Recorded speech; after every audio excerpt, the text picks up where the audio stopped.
So, a few weeks ago, I, 25 female, got engaged to my fiance Mike, 25 male, after almost 7 years of dating.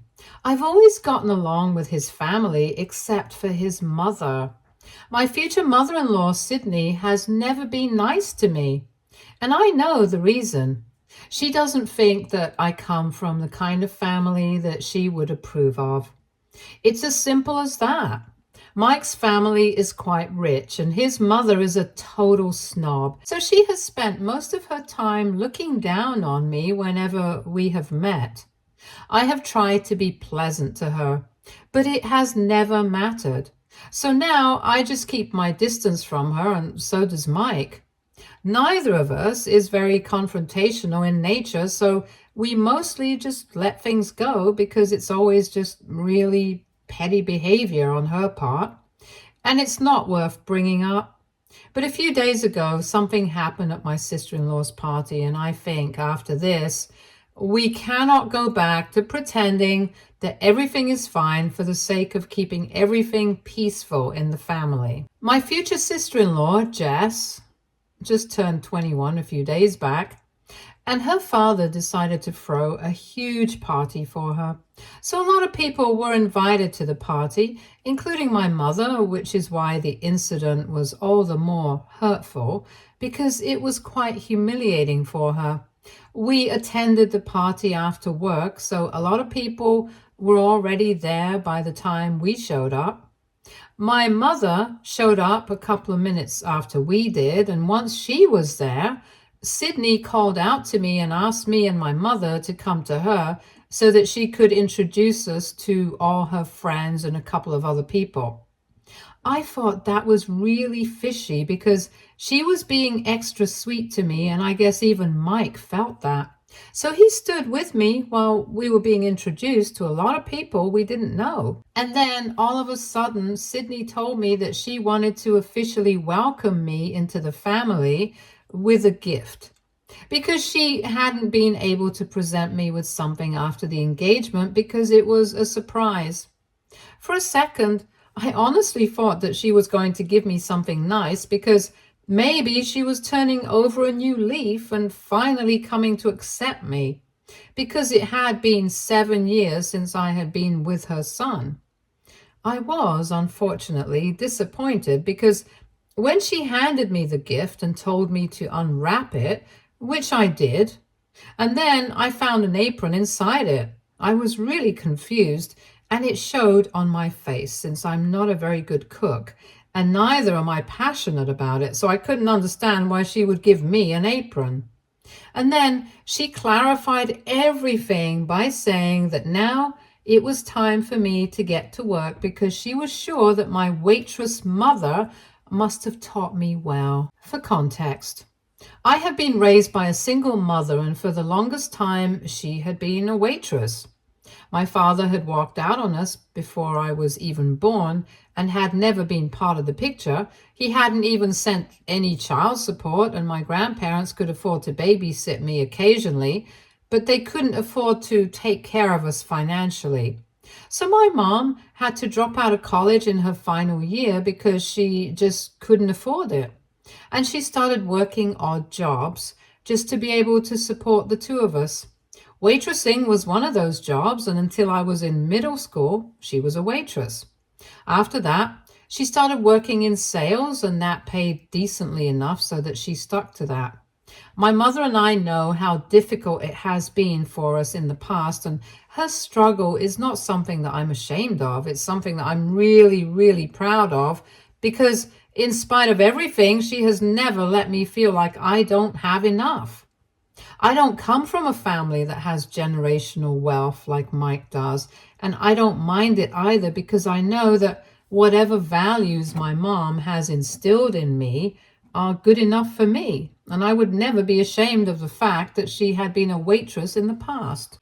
But in the context of the party, I knew that Sydney's only intention was to humiliate me and my mom, so I couldn't say anything. I just froze on the spot, and literally everybody else went silent as well because it was so awkward.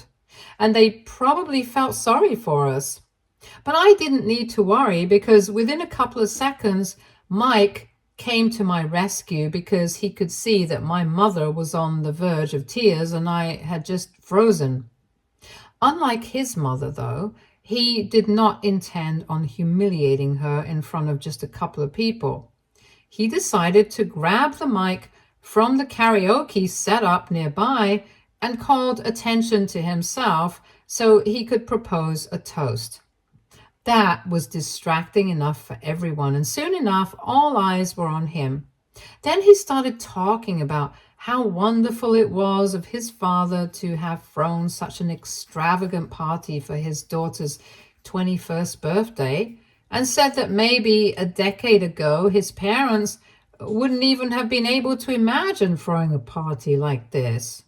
And it was all thanks to Sydney and her family. That was shocking for everyone. And then it got worse because he started talking about how almost 10 years back, Sydney's parents, his grandparents, had declared bankruptcy and had started completely relying on his dad to help them get back on their feet. It had been a really difficult time for everyone, and while their entire family likes to pretend that none of this ever happened, it was the truth. He said that back then, even though my father-in-law had been doing reasonably well running his father's business, it was still a huge task to support everyone, especially because at the time my father-in-law was planning on starting his own company so he could work independently, but he had to postpone that indefinitely since that would be a huge investment, and because Sydney's parents were relying on him for financial support, he had to put his ambitions on hold. The biggest problem was that Sydney's parents were not even willing to compromise on their lifestyle. And worst of all, they pretended like all the money that they were spending was their own. They had been running their own business for a really long time, and the only reason they had gone bankrupt was because of their financial irresponsibility and refusal to adjust to the times, which they did not want to admit to the rest of the world, so they pretended like everything was fine. And that's how nobody had any idea that it was my father-in-law who had been supporting Sydney's parents all along. She couldn't have done it herself because she got married right after college and has never worked a day in her life. She made sure that she didn't have to, so she could live the same kind of life she had been used to while staying with her parents without ever working for it. He also said that until their very last breath in the past few years, his maternal grandparents had been living off his father's money, and neither she nor anybody else ever spoke of it. The only reason he was bringing it up now was because he wanted his mother to realize how absolutely hypocritical it was to try and demean me for not coming from financially stable background, and constantly implying that I was with him for the money when she herself was no less than a gold digger. He went on to say that at least my mother had been an honest, hard-working woman and made a life for herself. Not only had she supported herself, she had also raised me and been there for her parents without any help from anyone.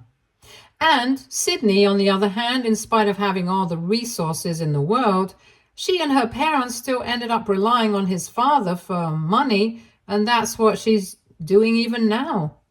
He reminded her that if my dad decided to leave for one day, she would be left with absolutely nothing and would have to rely on alimony, which she didn't even deserve, because it's not like she had done a day of hard work in her life. Him and his sister had been practically raised by their nannies and babysitters, and all the other household chores and work were taken care of by the staff. All she had done so far was go on expensive shopping sprees with her husband's money and visit exotic locations, all thanks to her husband and his hard work. He ended his speech by saying that giving me that apron as a present for humiliating me and bringing up how my mom used to be a waitress is not the diss she thinks it is. It's honestly just a pathetic attempt to put good people down. And he said he was ashamed that she was his mother, just like she should be ashamed of her parents and herself. Just like they had left her nothing in the end. She was also going to be able to leave me absolutely nothing. As for my mom, even if she wouldn't be able to leave me anything significant financially, at least I would have all the memories of good times that I have spent with her, the values and other lessons that she has taught me, and that will be more than anything that Sydney has to offer. Then he grabbed my hand and asked my mom to accompany us and walked out. None of us even said anything until we were in the car, and then my mom finally broke down and started thanking him. Even then, I couldn't say anything. I could only just cry because I was so happy with the way he had stood up for me and my mother. And I just knew that I had made the right decision by choosing to marry him. To be honest, I personally think it was a great day for us. And when we went back home after dropping my mom at her place, he actually even apologized for not standing up to his mother earlier, because he thought that if he had done so, she wouldn't have had the audacity to act like this and think that she would get away with it. But I don't blame him. If I had been in his place, even I wouldn't have wanted to pick fights with somebody I would have to see frequently, especially regarding petty things. Her attitude towards me had always been bad, but it had never actually hurt me. And since I never cared about it, none of us took it seriously either. Nobody could have seen something like this coming because it was just ridiculously disrespectful. Besides, I had mentioned in the beginning itself that I had always had a good relationship with the rest of his family, so his father and sister had never been a problem for me. So fighting with her would have made family dinners unnecessarily awkward for everyone, and that's why we had been avoiding it so far. But now, even the rest of the family seems to be against us. Because it has been a couple of days since the party, and while Sydney hasn't tried to reach out to us at all, his dad and Jess have sent us several messages, and we have had a lot of heated arguments on the phone about whatever happened at the party. We later found out from Jess that because of his toast, Sydney had felt so humiliated that she had ended up sobbing hysterically and running out of the house so that she could stay away from everyone for a couple of minutes right after we left. I have basically mentioned every little thing that Mike had said in his speech. As far as I can remember, I've tried to include all the details so you guys can make an informed decision about whether we are in the wrong in this situation or not. Because right now, even though Sydney is not speaking to us, my father-in-law says that the speech that had been made was completely unnecessary, and if we had been offended, we should have just left the party that instant to cool off, or we should have said something to Sydney personally instead of making a public speech about things that are very personal to the family. He told us that he agreed that whatever Sydney had done had been quite messed up, and he had no idea that she was planning on doing something like that, because otherwise he would have definitely tried to stop her. But after that, Mike's reaction had been a little extreme, and the only reason that he thinks so is because he had a proper audience listen to him, and apparently that was taking it way too far. Jess has also told us that his mother is very upset and has been breaking down at the slightest things ever since the day of the party because she feels humiliated. Mostly because there was a great deal that Mike had said about her parents. And she thought that it was really disrespectful because both of them had passed away, and it's not like they could defend themselves anymore. She also thinks that the speech was quite ungrateful because it made her sound like a terrible mother, even though everything that Mike had said was actually true. She had hardly ever been there for her children, and they did have a good few memories as a family. It doesn't mean that she can deny everything else.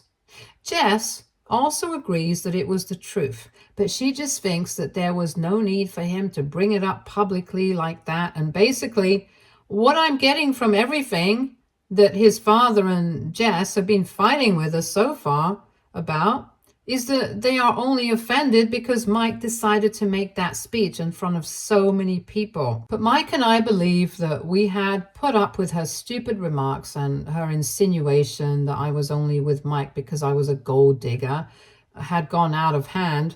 We had let a lot of things go in the past because we did not want to make a whole thing out of it. But some things cannot be left unanswered. And this was one of those things. So while both Mike and I do think that everything that had been mentioned in the speech had definitely been quite personal for the family, it had to be said. Also, it's not like Sydney herself had thought twice before insulting my mother and me, so we don't really feel bad for humiliating her and her parents. I think it's fair enough, but obviously, Mike's father and sister do not agree. And we have been fighting about it a lot. I just want a solution to all of this, and I'm really tired of going back and forth. So I'm here to ask for you guys' opinion. Are we TAs for making a speech and publicly humiliating my future mother-in-law after she tried to make fun of my mom for being a waitress in the past? Update 1. Hello, Reddit. And first of all, thank you so much for all the comments. A lot of you took out time to help us out, and I really appreciate that. Most people were conflicted about whether we did the right thing or not. And honestly, it took us a really long time to decide how to move forward as well. In the end, after taking advice from our friends and my mom, we decided that we were going to tell Mike's father and sister that we were sorry for spilling the beans on the family and personal affairs, but we were not going to be apologizing to his mother. After all, even they had acknowledged the fact that whatever Sydney had done was incredibly messed up. We do think that we shouldn't have brought up such personal things in front of so many people and spoken about it in detail, especially since Mike's father was not comfortable with it. Whatever Sydney had done, it was not right, and they did not approve of it anyway. So I guess it was not necessary for us to have dragged them into our speech. For that, we were ready to apologize, but not for anything else.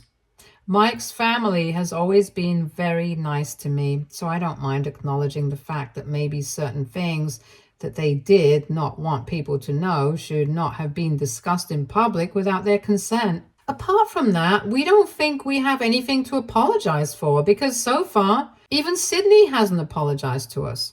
I don't even care if she doesn't apologize to me, but she definitely needs to apologize to my mother. Because I can understand she doesn't like me, but my mother has been nothing but kind to everyone. She has treated Mike like her own son. She did not deserve that. So far, Mike's family has always stood up for me and tried to defend me in subtle ways whenever Sydney would become a little too much to handle. And I would really expect them to do the same thing this time because this is when it really counts. It has been a little over a week since the incident at the party, and for the past couple of days, we haven't exactly been on speaking terms with Mike's family. But in a couple of hours, we are going to send an email to them acknowledging whatever I mentioned in this post, and then we'll just see what they have to say about it. Anyway, now that the main thing is out of the way, I guess I would need to address some things that you guys were confused about. In the comments of my original post, I noticed that a lot of people were very confused by the fact that I was using the word we for a speech that only Mike had made. I didn't think that it would matter, so I did not bother to explain, but anyway, I guess I have to explain that I don't look at us as separate entities in this situation. We are one unit here, and that is why I have been using we. Now, coming to the second thing, why did Sydney's parents never start working again? And why did they have to rely on my father-in-law for the rest of their lives after their business flopped? I don't think I can answer that. I had only known them for a couple of years, and even then, I hadn't been particularly close to them, so I couldn't have known how they were as people. My experience with them hadn't been particularly nice anyway, since they were just like Sydney, snobbish and elitist, so they had been very curt with me. And before I could get to know them properly, both of them passed away within a few years of each other. What I did know, though, was that both of them came from rich business families and inherited a lot of money, with which they started their own company. Initially, they did really well, but I guess after a while, they started losing their touch, and that's why they went bankrupt. Instead of depending on their son-in-law for a couple of years, they became totally dependent on him forever and decided that they were just never going to work again. Nobody asked them why, so we don't know.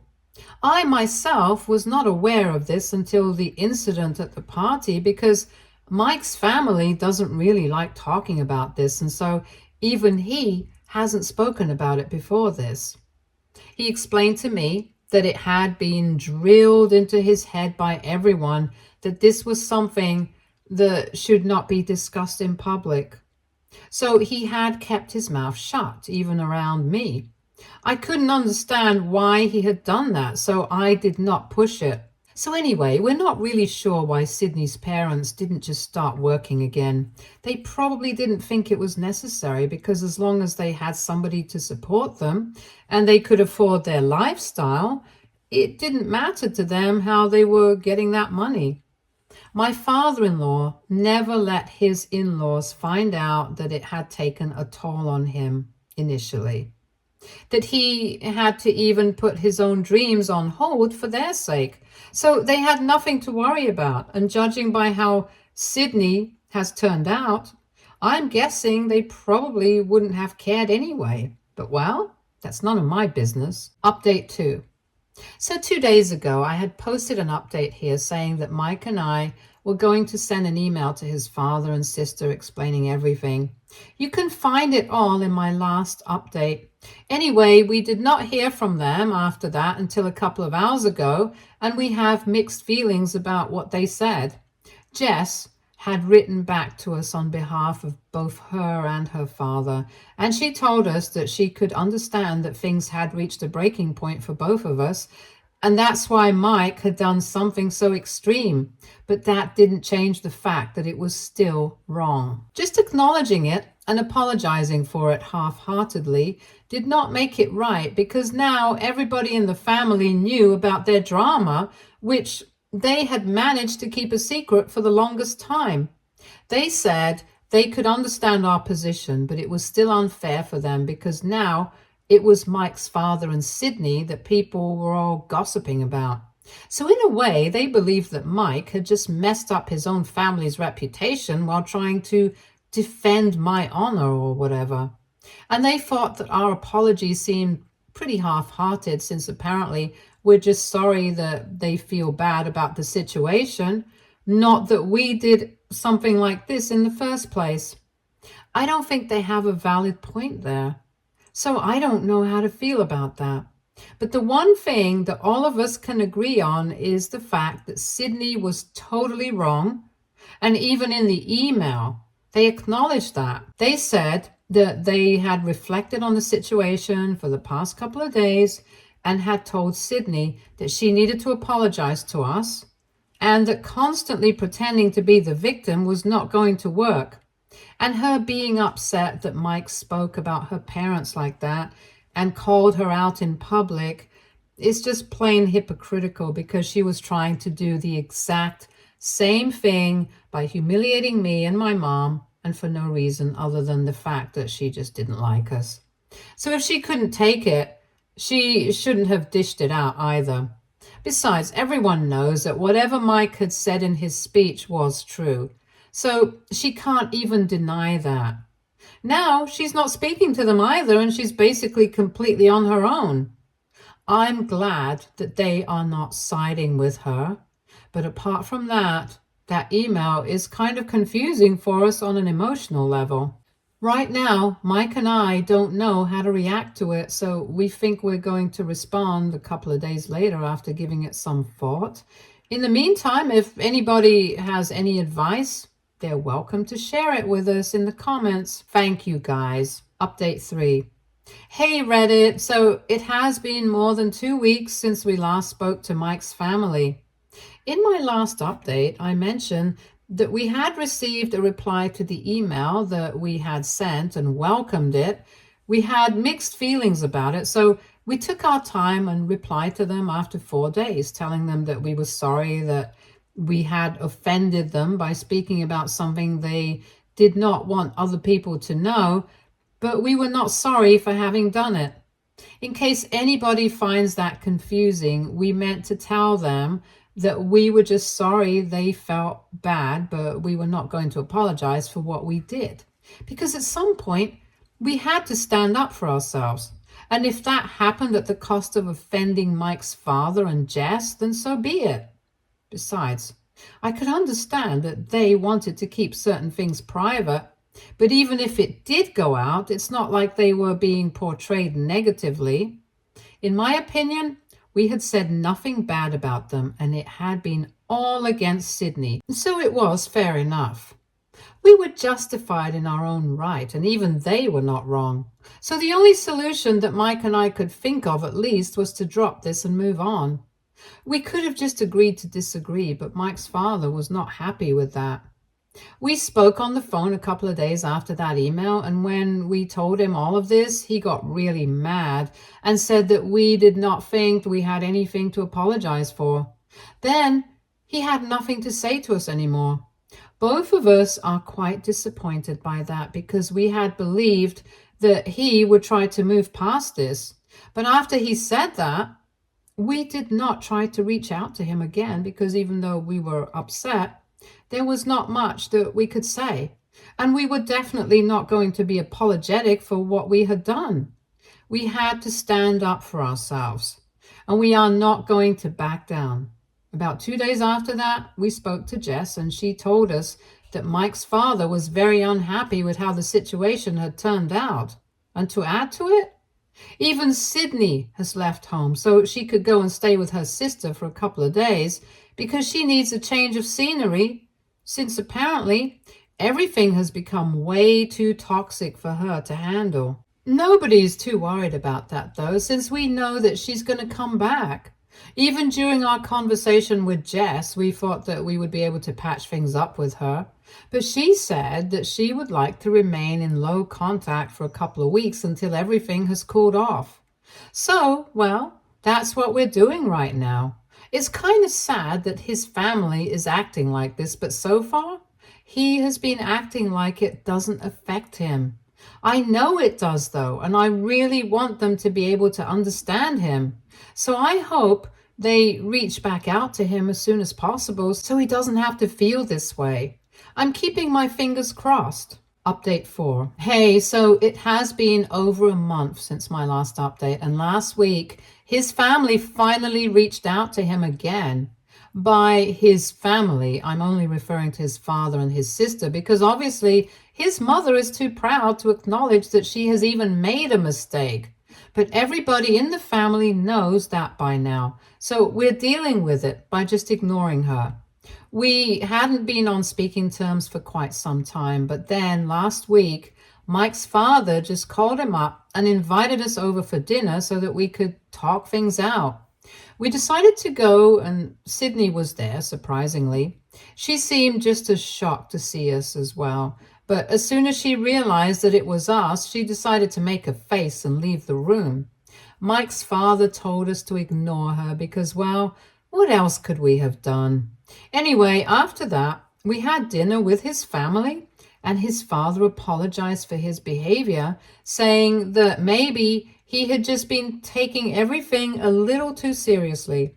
He told us that he had done some serious introspection over the past couple of weeks and realized that we were right. None of us were wrong in our respective places, and the best thing that we could do to deal with the situation was just move on from it. So now he was willing to do that because he had realized that this was just not worth losing his relationship with his son over. Besides, Mike and I are getting married soon and he wants to be involved. So this passive-aggressive silent treatment is not something that he wants to have anymore. Jess basically just seconded everything that her father said, and it didn't take us much time to sort things out after that. Right now, We have talked it out and we have decided to let bygones be bygones. The bottom line is that they want us in their lives and we want them in ours. So we are letting the past go.